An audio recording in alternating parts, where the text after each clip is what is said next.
আম সালাদ দুটো যাওয়ার ভয়ে শেষ পর্যন্ত বিএনপির চেয়ারম্যান সাহেব বাধ্য হয়ে গণভোটে হায়ের পক্ষে বলেছেন যে 2021 সালে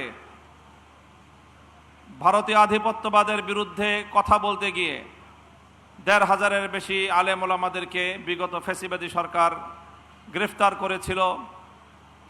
তার মধ্যে সবচেয়ে তাদের জন্য আতঙ্কজনক আসামির নাম ছিল মামুনুল হক।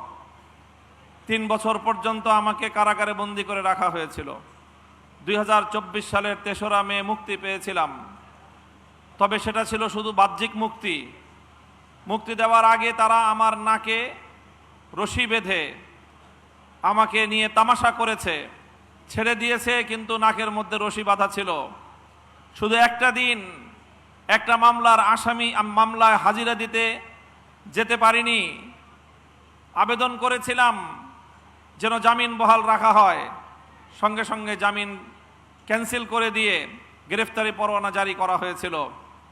বুঝতেই পারেন কি ভয়াবহ দুঃসহ পরিস্থিতিতে আমরা তখন ছিলাম। কারাগারে এবং কোর্টের গারদগুলোতে বিএনপির ডজন খানিক নেতার সাথে আমাদের দেখা হতো। 2024-এর জানুয়ারিতে যখন নির্বাচন হয়ে গেল, এই বিএনপির নেতারাও তারা হতাশায় মুষড়ে পড়েছিল। তারাও সকলেই মন্তব্য করত 2040 সালের আগে শেখ হাসিনা বেঁচে থাকতে আর কোনোদিন বাংলাদেশের ক্ষমতার পরিবর্তন হবে এই স্বপ্ন বিএনপি দেখত না। কিন্তু আজ 2024-এর জুলাই বিপ্লবের আমাদের বীর শহীদানরা রক্ত দিয়ে যে মুক্তি এনেছে, যেই স্বাধীনতা এনেছে, 5ই আগস্ট হঠাৎ করে বিএনপি সেই শহীদানদের প্রতি, স্কুল কলেজের কোমলমতি আমাদের বীর শহীদ সন্তানদের প্রতি শ্রদ্ধা জানানোর পর দিন থেকে জুলাই বিপ্লবের কৃতিত্বকে, জুলাই শহীদদের কৃতিত্বকে খাটো করে দেখবার পায় তারা শুরু করেছে। তাই আজ এই পর্যায়ে এসে আমরা বলতে চাই, বিএনপির সাথে অনেক কথাবার্তা হয়েছে। জুলাই বিপ্লবের সকল বক্তব্যগুলো সামারাইজ হয়ে গণভোটের মাধ্যমে জাতির সামনে উত্থাপিত হয়েছে।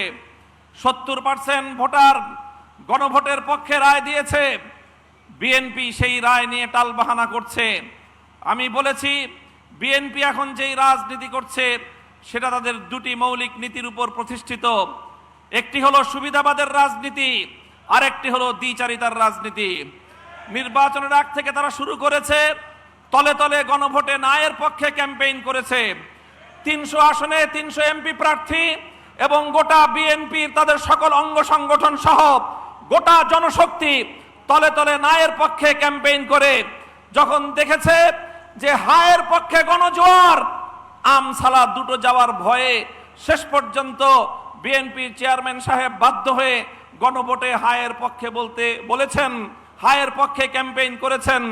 কিন্তু যখনই তারা বৈতরণী পার হয়ে গিয়েছেন, সঙ্গে সঙ্গে সেই জাতির সঙ্গে কৃত অঙ্গীকার বিএনপি চেয়ারপারসন ভুলে গিয়েছেন।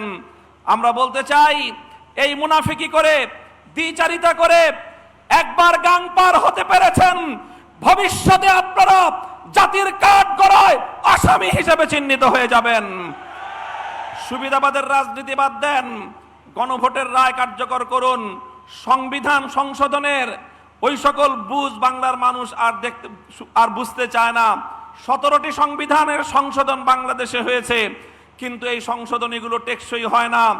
এবারের মানুষের ম্যান্ডেট ছিল সংবিধান সংস্কার পরিষদ গঠনের মাধ্যমে, সংসদকে গাঠনিক ক্ষমতার মাধ্যমে সংবিধানের আমূল সংস্কার মানুষ দেখতে চেয়েছে। আপনারা যেই কথা বলছেন জুলাই সনদ অক্ষরে অক্ষরে বাস্তবায়ন করবেন, এটা মূলত জনগণের সঙ্গে নতুন করে আরেকটি প্রতারণা এবং ভাওতাবাজি। আপনারা জুলাই সনদের স্পিরিট বাস্তবায়ন করতে চান না। আপনারা আপনাদের নোট অফ ডিসেন্ট গুলো জাতির উপর চাপিয়ে দেওয়ার পায়ে তারা চালাচ্ছেন। এভাবেই যদি আপনাদের চলতে থাকে, জুলাই যোদ্ধাহত যোদ্ধারা এবং জুলাইয়ের শহীদ পরিবার, জুলাই যোদ্ধারা বাংলাদেশে আবার জুলাইয়ের মতো নতুন করে আরেক সংগ্রামে নামবে ইনশাআল্লাহ। আমিও কথা দিচ্ছি, সেই সংগ্রামের সম্মুখ সারিতে আমরা বুক পেতে দিয়ে থাকবো। শাহাদাতের রক্তের নজরানা যদি প্রয়োজন হয় আমাদের শাহাদাতের নজরানা যাবে, বাংলার মানুষকে মুক্ত করে ছাড়বো ইনশাআল্লাহ। আসসালামু আলাইকুম ওয়া রাহমাতুল্লাহ।